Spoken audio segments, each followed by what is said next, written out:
Hi guys, welcome to exam time. And आज के इस वीडियो में हम बात करने वाले हैं डेटा के बारे में। एंड इस वीडियो में डेटा के बारे में हम कुछ इस तरह से बात कर रहे होंगे कि अगर आपके एग्जाम में कोई शॉर्ट नोट लिखने को आता है डेटा के बारे में तो आप वो भी लिख पाएंगे, और कोई अगर लॉन्ग क्वेश्चन आता है तो वो भी आप लिख पाएंगे, क्योंकि हम डिटेल से बात करने वाले हैं डेटा के बारे में। ठीक है, तो प्लीज़ वीडियो को एंड तक जरूर से देखना। चलिए वीडियो को स्टार्ट करते हैं। सबसे पहले हम बात करें डेटा क्या होता है, तो जो पहली लाइन है, data a fundamental element in today's digital world. तो डेटा बेसिकली क्या होता है? Whether it's business, science, technology, or daily life, data plays a crucial role in decision making and innovation. और जो पहली लाइन बोल रही है, data a fundamental element in today's digital world, तो क्या मतलब है कि बिजनेस हो, साइंस, टेक्नोलॉजी, डेली लाइफ, जो भी चीज़ हो, डेटा जो है वो एक इंपॉर्टेंट रोल प्ले करता है। और किस तरह से इंपॉर्टेंट रोल प्ले करता है, आगे देखते हैं। Definition of data. सबसे पहले बात करें डेटा की डेफिनेशन की, तो डेटा वर्ड जो है वो एक लैटिन टर्म डेटम से बना हुआ है, और डेटम का मतलब होता है समथिंग गिवन, यानी कुछ दिया गया है हमें। In the most basic sense data refers to raw facts, figures और सिंबल्स। डेटा का मतलब क्या होता है? कोई रॉ फैक्ट्स हैं, फिगर्स हैं, सिंबल्स हैं, जैसे कोई हमें कुछ नंबर्स दिए गए हैं जो कि अभी एग्जाम्पल में हम देखेंगे। ठीक है, तो अभी जो लाइन हम पढ़ रहे थे कि in the most basic sense data refers to raw facts, figures और symbols that when processed provide meaningful information. यानी डेटा क्या होता है कि कुछ रॉ फैक्ट्स, फिगर्स और सिंबल्स होते हैं जिनको प्रोसेस किया जाता है जब, तो वो एक मीनिंगफुल इन्फॉर्मेशन प्रोवाइड करता है, या मीनिंगफुल इन्फॉर्मेशन डेटा बन जाता है जब उसको प्रोसेस किया जाता है। या दूसरे शब्दों में कहें तो डेटा को जब प्रोसेस किया जाता है तो एक मीनिंगफुल इन्फॉर्मेशन बन जाता है। अब बात करें कि एग्जाम्पल की, फॉर एग्जाम्पल जैसे कुछ नंबर ले लेते हैं, 98, 85, 77, 89। ये जो है वो एक डेटा है, और अभी इसके बारे में पता नहीं कि 98 क्या है, सिर्फ आपको लगेगा कुछ नंबर्स है। ठीक है, अब मैं आपसे पूछूं कि ये 98 क्या है, 85 क्या है, 77 क्या है, 89 क्या है, आप इसके बारे में क्या बोलेंगे? ये कुछ नंबर्स हैं, रॉ फैक्ट्स है या रॉ नंबर्स हैं। ठीक है, तो इसको हम अभी डेटा बोल रहे हैं। But if we interpret it as students test scores, it becomes useful information. यानी इसी को अगर हमने बोल दिया कि किसी स्टूडेंट के मार्क्स हैं, किसी भी टेस्ट में मार्क आए थे इतने, लाइक 98, 85, 77, 89, अलग अलग सब्जेक्ट्स में ये मार्क्स आए हैं, या अलग अलग स्टूडेंट्स के मार्क्स हैं टोटल, तो ये क्या बन गया? इन्फॉर्मेशन बन गई। नंबर यही है कि कुछ जो फिगर्स हैं, सिंबल्स हैं, फैक्ट्स हैं, वो जब तक रॉ रहते हैं उनको मीनिंगफुल इन्फॉर्मेशन में कन्वर्ट नहीं किया जाता है। ठीक है, जब तक उनको प्रोसेस नहीं किया जाता है तब तक वो डेटा रहते हैं, बट उनको जैसे ही हम प्रोसेस करते हैं तो वो मीनिंगफुल इन्फॉर्मेशन बन जाता है। यहाँ पर थोड़ी सी बात कर लेते हैं हम डेटा और इन्फॉर्मेशन के बीच में डिफरेंस के बारे में। और जब कहीं आप पूछेंगे किसी से अचानक से कि डेटा क्या होता है, तो वो यही बोलेगा डेटा जो है वो इन्फॉर्मेशन होती है, या इन्फॉर्मेशन का कलेक्शन को डेटा कहते हैं। बट ये जो है वो टोटली रॉन्ग होता है, ऐसा नहीं है। डेटा जो होता है वो रॉ होता है, और उसको प्रोसेस किया जाता है तो वो इन्फॉर्मेशन बनती है। ठीक है, और ये पहली लाइन भी लिखी हुई यही कह रही है कि a common misconception is that data and information are the same, however they are different.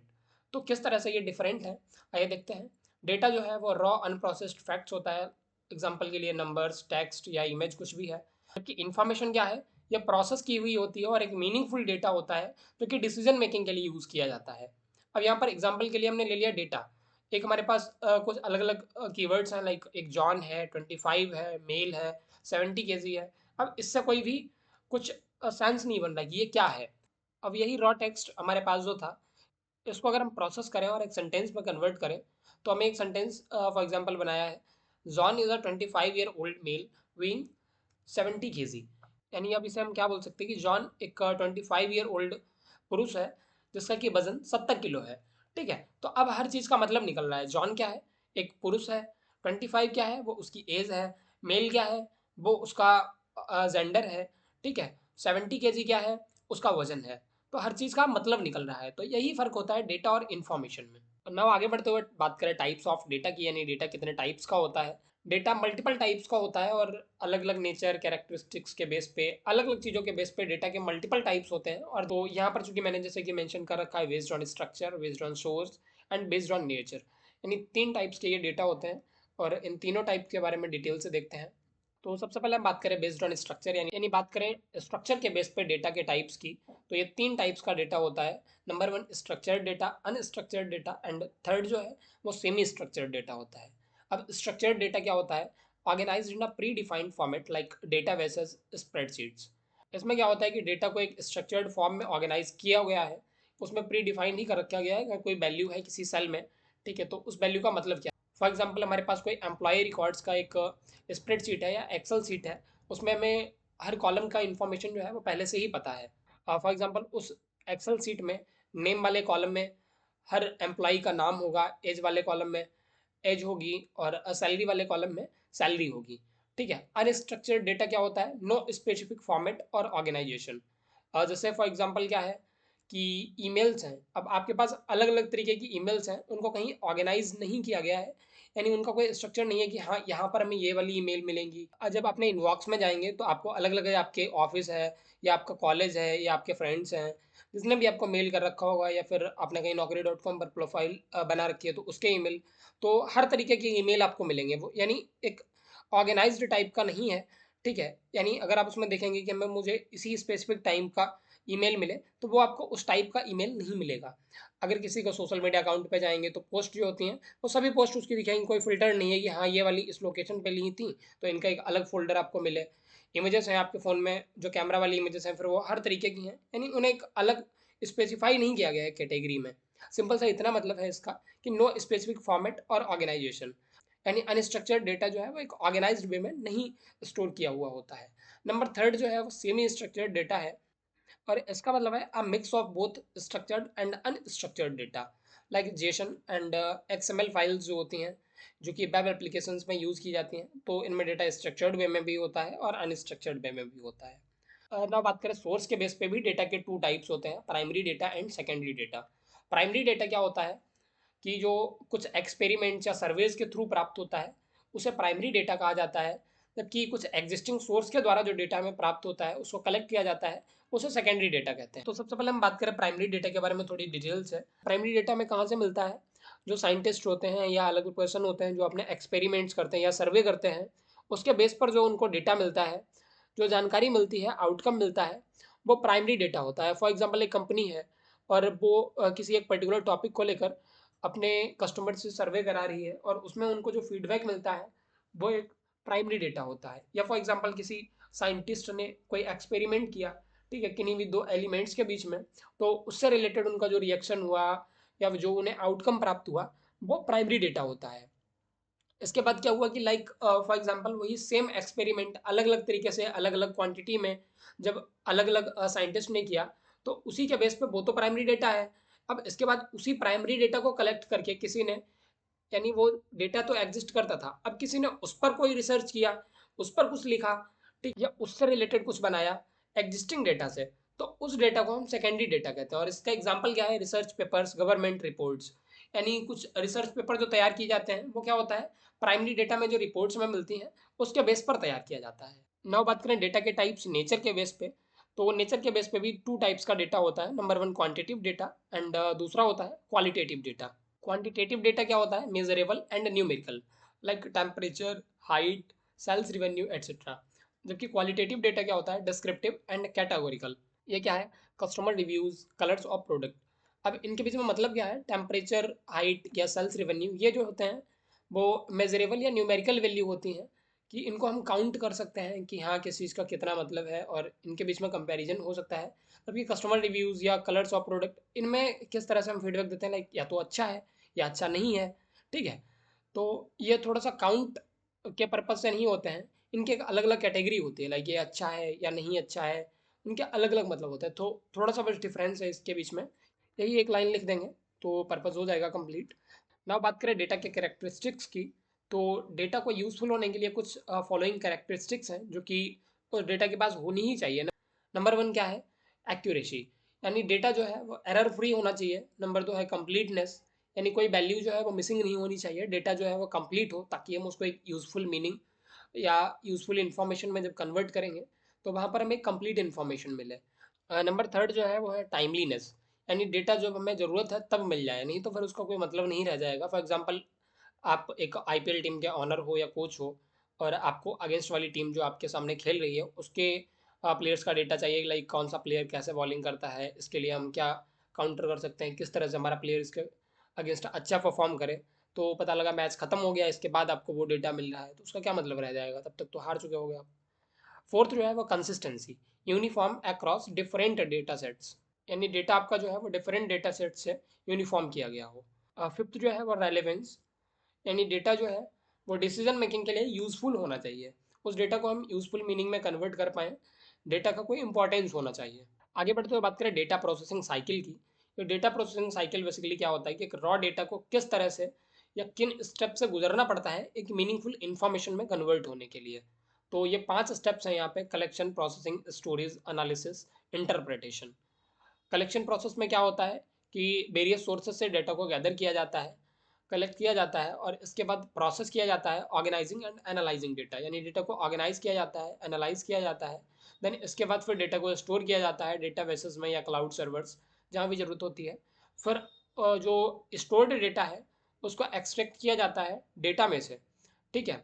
उनमें से जो हमें जो फ्लो बनाना है उस इनसाइट के वे में डेटा को एक्सट्रैक्ट किया जाता है और इसके बाद फिर चार्ट, ग्राफ या रिपोर्ट्स के थ्रू उस डेटा को इंटरप्रेट किया जाता है, यानी प्रेजेंट किया जाता है। अब यहाँ पर एक इंपॉर्टेंट एग्जांपल ले रहा हूँ मैं, उसको ध्यान दीजिएगा। बहुत अच्छा एग्जांपल है और आप लोगों को समझ में आ जाएगा कि डेटा किस तरह से इंफॉर्मेशन में कन्वर्ट होता है। फॉर एग्जांपल फ्लिपकार्ट की एक बिग बिलियन डेज सेल आती है, ये अक्टूबर के टाइम। अब इसमें क्या होता है कि फ्लिपकार्ट पर काफ़ी ज़्यादा सेल होती है, बहुत सारे ऑफर्स होते हैं। तो फ्लिपकार्ट ने क्या किया कि बहुत सारे प्रोडक्ट जो है वो सेल होते हैं फ्लिपकार्ट प्लेटफॉर्म पे। तो इसमें क्या है कि फ्लिपकार्ट ने डेटा कलेक्ट किया कस्टमर परचेसेस का, और उसमें से उन्हें चाहिए था कि हमारा कौन सा प्रोडक्ट जो है वो मोस्ट पॉपुलर है वो पाएँ। तो उन्होंने डेटा को कलेक्ट किया और ऊपर वाला जो हमारे पास 5 स्टेप्स हैं यानी उसको प्रोसेस किया, यानी पूरा डेटा जो है वो ऑर्गेनाइज़ किया, एनालाइज़ किया, फिर डेटा को स्टोर किया। उसमें से उन्हें क्या चाहिए था कि कौन सा प्रोडक्ट हमारा जो है वो मोस्ट पॉपुलर प्रोडक्ट्स हैं, उन प्रोडक्ट्स को हम मार्केटिंग स्ट्रेटजीज के लिए आगे यूज़ कर सकें। तो उन्होंने उसमें से क्या इंसाइट निकाला कि हमें यहाँ पॉपुलर प्रोडक्ट्स की लिस्ट चाहिए। तो उन्होंने वो डेटा निकाला जिसको कि आगे वो मार्केटिंग स्ट्रेटजीज के लिए यूज कर सकते हैं। आई होप आप लोगों को एग्जाम्पल जो है वो समझ में आया होगा। नाउ आगे बढ़ते हुए बात कर लेते हैं डेटा का रियल लाइफ में क्या यूज़ है। तो डेटा चूँकि हमारी रियल लाइफ में हर इंडस्ट्री में ही ऑलमोस्ट यूज हो रहा है, लाइक हेल्थ केयर हो, फाइनेंस हो, ई कॉमर्स हो, आर्टिफिशियल इंटेलिजेंस हो, वेदर फोरकास्टिंग हो, हर चीज़ें जो ये जो हैं वो डेटा के ऊपर ही वर्क करती हैं। लाइक हेल्थ केयर के लिए ये पेशेंट्स का रिकॉर्ड रखते हैं, डिजीज़ प्रेडिक्शन रखते हैं कि अगर ये बीमारी है तो आगे चलकर कितना क्या हो सकता है।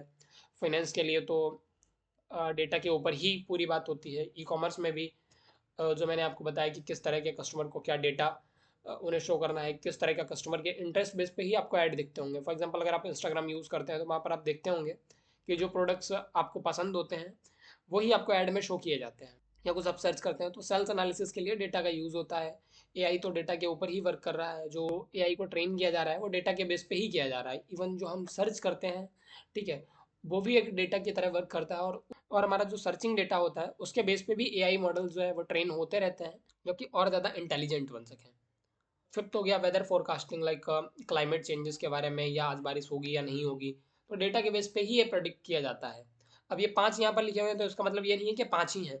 बहुत सारे लाइफ के हर एस्पेक्ट में डेटा यूज़ हो रहा है, हर इंडस्ट्री में डेटा यूज़ हो रहा है। तो अगर आपके एग्जाम में इसी टाइप का क्वेश्चन आ जाता है कि रियल वर्ल्ड एप्लीकेशन ही लिखने हैं, तो आप और भी बहुत सारे लिख सकते हैं। कहीं भी नज़र डालेंगे हर जगह डेटा का ही यूज़ हो रहा है, मार्केटिंग है, जो भी है, ठीक है। एग्जाम्पल के लिए यहाँ पर जैसे मैंने लिख रखा है, YouTube uses data on viewers preferences to recommend video short. जो मैंने इंस्टाग्राम वाला एग्जांपल लिया था, ई कॉमर्स वाला, लगभग वैसा ही है कि जो आप यूट्यूब की फीड देखेंगे, ठीक है, आपके प्रोडक्ट, आपके मोबाइल फ़ोन की जो होम फीड होगी और आप कोई अदर फ़ोन लेंगे तो दोनों की सेम नहीं होगी। आपका इंटरेस्ट जिस टाइप के कंटेंट में होगा आपके यूट्यूब पे वो आएगा, और आपका कोई फ्रेंड है, आपके फैमिली में दूसरा फ़ोन है, तो जिस तरह का कंटेंट आपके फॉर एग्जांपल आपका भाई है या आपके पेरेंट्स हैं, जिस तरह का कंटेंट वो देखना पसंद करते हैं उनकी फीड में उस तरह का कंटेंट आता है। तो यूट्यूब क्या करता है, उसका एक एल्गोरिथम होता है और एल्गोरिथम को ट्रेन किया जाता है डेटा के बेस पे कि किस तरह के कंटेंट में आपका इंटरेस्ट है, उस तरह का ही कंटेंट आपको आगे सजेस्ट किया जाए। कोई भी सोशल मीडिया प्लेटफॉर्म है इसी तरह से वर्क करता है। आई नो ये वीडियो थोड़ी सी ज़्यादा बड़ी हो गई है, बट एक इंपॉर्टेंट एस्पेक्ट है बिग डेटा, ठीक है। इसके बारे में भी हम बात कर लेते हैं। अगर इस पर कोई शॉर्ट नोट भी लिखने को आ जाता है तो आपको अलग से कोई वीडियो देखने की ज़रूरत नहीं है, इसको देख के भी आप जो है वो एक्सप्लेन कर पाएंगे। बाकी ये वीडियो आई नो कि काफ़ी ज़्यादा बड़ी हो चुकी है, तो अगर आप सिर्फ डेटा पढ़ने आए थे तो वीडियो को एग्जिट कर सकते हैं। अदरवाइज बात करते हैं बिग डेटा के बारे में। बिग डेटा क्या होता है, इसके लिए एक लाइन लिखी हुई है: with the rise of digital technology we generate 2.5 quintillion bytes of data daily. This massive amount of data is called big data. अब बिग डेटा का मतलब क्या है कि जो 2.5 क्विंटिलियन बाइट्स ऑफ डेटा को हम जनरेट कर रहे हैं डेली, इसी को बिग डेटा कहा गया। और क्विंटिलियन क्या होता है, जो डेटा को काउंट करने के लिए मिलियन और बिलियन ये टर्म्स होती हैं, इस तरह से क्विंटिलियन होता है। और इसको भाई साइड में यहाँ पर लिख रखा है, इसको एक बार पढ़ लीजिएगा कितना बड़ा नंबर होता है ये। अब बात करें कैरेक्टरिस्टिक्स बिग डेटा की, तो ये है वॉल्यूम, वेलोसिटी और वेराइटी। ये 3 कैरेक्टरिस्टिक्स हैं, यानी volume large amount of data को बिग डेटा कहते हैं। बिग डेटा का वॉल्यूम जो है वो लार्ज अमाउंट का होगा। वेलोसिटी जो है वो हाई स्पीड डेटा जनरेशन, यानी हाई स्पीड में डेटा जनरेट होता है। वेराइटी डिफरेंट डेटा फॉर्मेट्स, यानी अलग अलग वेराइटी का हो सकता है। टेक्स्ट, इमेज, वीडियोस, फाइल्स, हर तरह का हो सकता है। और यहाँ पर एग्जांपल के लिए आप देख सकते हैं, Google processes billions of search daily using big data technologies. अब इसका क्या मतलब है कि गूगल पर बहुत सारी चीज़ें जो है वो सर्च की जाती हैं, तो गूगल किस तरह से प्रोसेस करता है, बिग डेटा टेक्नोलॉजीज को यूज़ करके ही आपको जो चीज़ें मिलती हैं गूगल पर अवेलेबल हैं। अब इसका मतलब क्या हुआ कि चूंकि गूगल के डेटाबेस में बहुत सारा डेटा जो है वो अवेलेबल है, उसमें से जो चीज़ें आप सर्च करते हैं वो बिग डेटा टेक्नोलॉजीज के थ्रू ही आपको रिजल्ट्स मिलते हैं। डेटा तो काफ़ी ज़्यादा अवेलेबल है, तो उसमें से अगर नॉर्मली सर्च की जाएंगे तो काफ़ी ज़्यादा टाइम लगेगा, जबकि कितनी जल्दी आपको वो एग्जैक्ट रिजल्ट जो होते हैं, जो आप चीज़ें सर्च कर रहे होते हैं उससे मिलते जुलते जो परिणाम होते हैं वो बहुत जल्द आपको देखने को मिल जाते हैं। तो ये था बिग डेटा। बाकी आई होप आप लोगों को डेटा के बारे में जो है वो वीडियो ये पसंद आई होगी। जैसा कि यहाँ पर हम बात कर रहे थे डेटा के बारे में, तो अगर आपको डेटा पर कोई शॉर्ट नोट लिखने को आता है एग्जाम में, तो इस वीडियो के थ्रू ही आप लिख पाएंगे। अगर डिटेल में आता है डेटा के बारे में लिखने को, या कोई लॉन्ग क्वेश्चन आता है, तो वो भी आप लिख पाएंगे। फिलहाल मिलते हैं किसी नेक्स्ट वीडियो में। थैंक यू सो मच इस वीडियो को देखने के लिए। Best of luck for your exams.